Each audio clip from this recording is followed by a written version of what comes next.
आध्यात्मिक शिखर पर पहुंचने का असल मतलब क्या होता है? आज हमें गहरे आध्यात्मिक चिंतन के जरिए ये जानेंगे कि वो कौन सी निशानियां हैं जिनसे पता चलता है कि किसी ने सर्वोच्च प्राप्ति कर ली है या परमात्मा को पा लिया है। चलिए इस सफर की शुरुआत करते हैं। ये पूरा का पूरा दर्शन इन 3 शब्दों पर टिका है: होलीएस्ट, हाईएस्ट और रिचेस्ट। अब ये सिर्फ शब्द नहीं है, बल्कि ये वो 3 अवस्थाएं हैं जिन्हें पाना ही सबसे बड़ा लक्ष्य है। तो आइए जरा इनको गहराई से समझते हैं कि इनका असली मतलब क्या है। देखिए, एक बात यहां साफ कर लेना बहुत जरूरी है। जैसे ही हम ये शब्द सुनते हैं, हमारा मन दुनियावी पद, शोहरत या पैसे की तरफ जा सकता है। लेकिन इस दर्शन में इन तीनों की परिभाषा बिल्कुल अलग है, पूरी तरह से आध्यात्मिक है। ये आत्मा की अपनी अंदरूनी स्थिति के बारे में है। तो सबसे पहले है होलीएस्ट। इसका मतलब सिर्फ शारीरिक पवित्रता नहीं है, ये उससे कहीं कहीं ज्यादा गहरा है। ये मन से, बातों से, कर्मों से और रिश्तों में हर तरह की पवित्रता की बात करता है। जरा सोचिए, एक ऐसी अवस्था जहां सपने में भी मन बुद्धि में कोई मैला या अपवित्र ख्याल ना आए। ये है होलीएस्ट होने का असली मतलब। इसके बाद आता है हाईएस्ट। ये आत्मा के सबसे ऊंचे पद को दिखाता है। एक ऐसी आत्मा जो समय के बिल्कुल शुरुआत में, यानी परमधाम में, खुद परमात्मा के साथ रहती है और फिर जब दुनिया के मंच पर आती है तो वो पूज्य बन जाती है, जिसकी पूजा होती है। ये पद उसके परमात्मा के साथ सीधे कनेक्शन से बनता है। और आखिर में है रिचेस्ट, और ये शब्द तो धन दौलत की पूरी परिभाषा ही बदल देता है।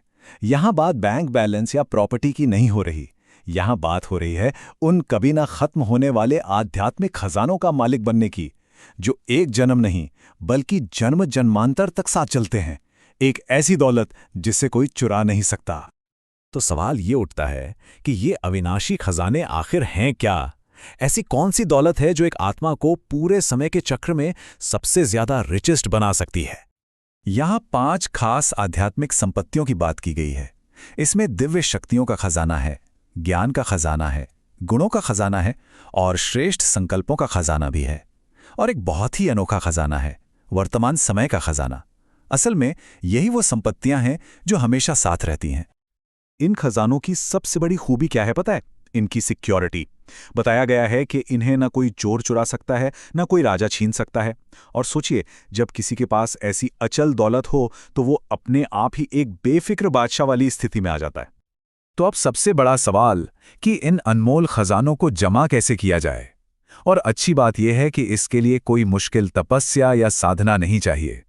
इन्हें पाने का एक बहुत ही सहज, बहुत ही सरल मानसिक तरीका बताया गया है। इस विधि का नाम है 3 बिंदियों की विधि।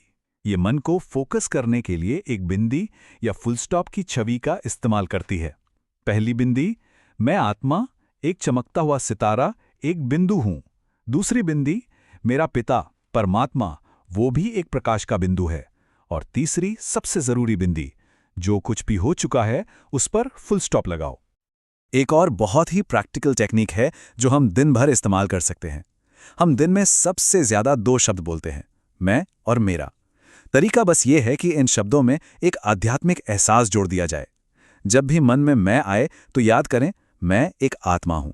और जब मेरा कहें तो फौरन याद करें, मेरे बाबा यानी मेरे परमात्मा। देखिए, याद को आसान बनाने का सबसे अच्छा तरीका है उसे एक प्यारे रिश्ते में बदल देना। परमात्मा को 3 रूपों में याद करने को कहा गया है।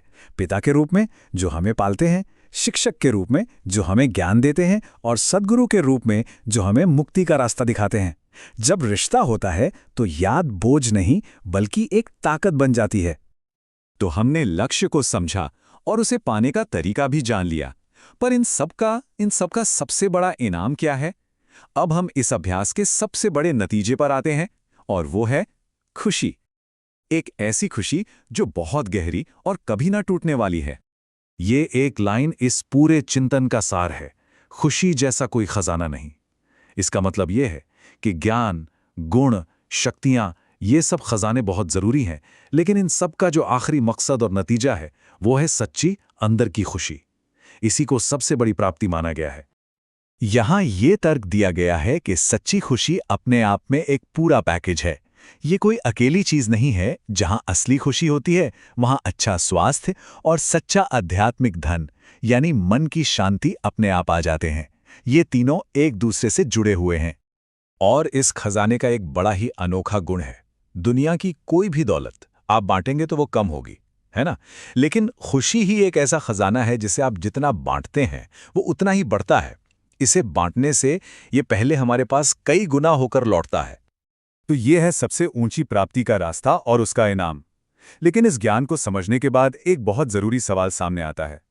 इस रास्ते को जानते हुए आज का समय यानी वर्तमान समय हमसे क्या चाहता है? इसका जवाब एक बहुत ही पावरफुल मेटाफॉर में दिया गया है कि अब चलने का नहीं, उड़ने का समय है। मतलब अब धीरे धीरे आराम से चलने वाली गति काफी नहीं है। ये समय है उमंग, उत्साह और हिम्मत के पंख लगाकर आध्यात्मिक तरक्की में एक ऊंची उड़ान भरने का। और इसी के साथ ये विश्लेषण एक आखिरी आह्वान पर आकर खत्म होता है, अपनी लगन की आग को और तेज करने का। और ये एक सवाल भी छोड़ जाता है, क्या हमारा अभ्यास बस एक शांत दिए जैसा है या फिर एक ऐसी ज्वाला है जो न सिर्फ हमारा रास्ता रोशन कर रही है बल्कि पूरी दुनिया को रोशनी दे सकती है?